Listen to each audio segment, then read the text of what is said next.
Saya mengajak terutama masyarakat Minangkabau yang mengaku punya kearifan, yang mengaku pandai melihat yang tersirat, bahkan mampu membaca yang tersurat. Bukan hanya yang tersurat saja. Cobalah tanya diri. Tapuk dado, tanya selero. Bagaimana kondisi kita sebenarnya saat ini? Tidakkah kita khawatir dengan keadaan seperti ini? Aturan-aturan diterabas, orang berbicara seenaknya saja, merendahkan harga diri orang hanya dengan uang. Saudara memilih saya beri ini. Ini negara memberi tapi menumpang kepentingan saya dengan berbagai macam sogok dan sebagainya. Kemudian ada ancam-ancaman, kalau tidak terpilih saya akan begini dan bermacam. Itu semua kalimat-kalimat tidak beretika, tidak bermoral dan tidak berakhlak, merendahkan harkat dan martabat kita sebagai insan yang telah diberikan 3 alat utama tadi. Jadi kalau ada orang yang bicara begitu, jangan lagi dipandang dia sebagai orang yang patut untuk wakilkanlah kami, untuk dititipkan kepadanya amanah. Saya ingatkan kepada seluruh ulama untuk bergerak mengingatkan umat jangan kehilangan 3 fungsi tadi. Mata pakai supaya terlihat apa yang hak dan batil. Kemudian yang kedua, telinga pakai, dengarkan berbagai informasi dan saring mana yang benar dan mana yang salah. Dan yang paling utama adalah pergunakan nalar yang diberikan oleh Allah Subhanahu wa taala, karena itu bias cahaya yang ada di dalam kalbu kita yang terus kita katakan kita muslim, kita mukmin. Tetapi ketika dihadapkan dalam perkara kepemimpinan, kita campakkan iman kita. Benarkah itu? Karena itu, wahai kaum muslimin, melalui mimbar ini, ukuran utama seseorang patut untuk diberikan amanah adalah ketakutannya kepada Allah. Keadilan dari situ dilihat.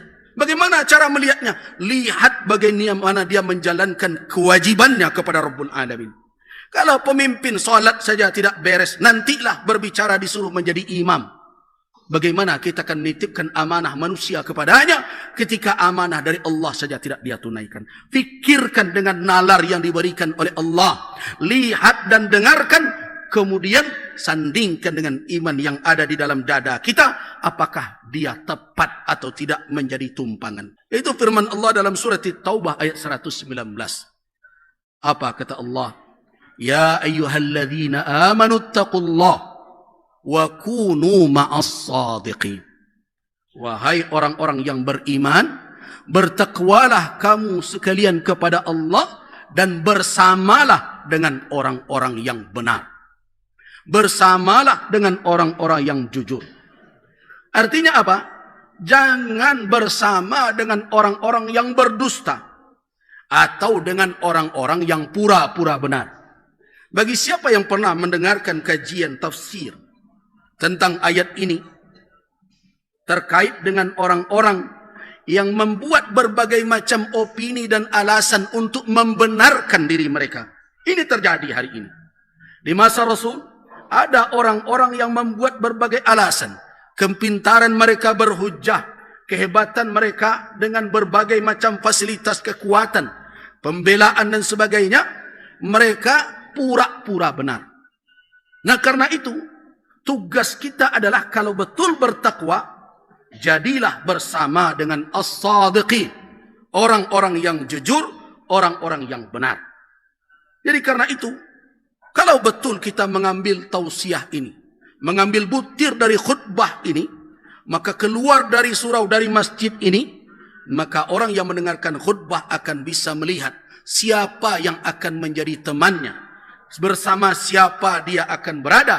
Kuncinya adalah ma'as-sadiqin, bersama orang-orang yang benar lagi jujur. Nah, karena itu saya ajak kita semua untuk mencari tahu itu. Jangan hanya kebenaran karena pembelaan, apalagi kalau kebenaran itu dipaksakan dengan kekuasaan. Sangat menyedihkan di negeri yang terus tiap sebentar berbicara tentang demokrasi, berbicara tentang kebebasan berpendapat, berbicara tentang nilai-nilai Pancasila dan sebagainya. Tetapi semua pembicaraan itu dikangkangi oleh orang-orang yang selama ini bicara itu.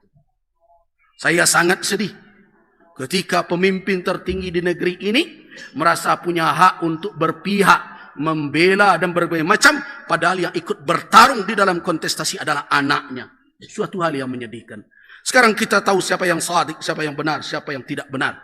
Saya tidak ingin umat Islam terus dimanfaatkan emosionalnya, dimanfaatkan kesukuannya. Bahkan yang menyedihkan, orang-orang yang memiliki baju-baju ketokohan di tengah masyarakat, baik dari sisi keulamaan atau tokoh adat, mau pula diseret dan dibawa dengan berbagai macam. Wahai kaum muslimin, wahai orang-orang yang ditokohkan umat, yang di tangannya ada kewenangan, yang diberikan kehormatan oleh masyarakat, anda semua bertanggung jawab kelak di hadapan Allah, kemana umat ini akan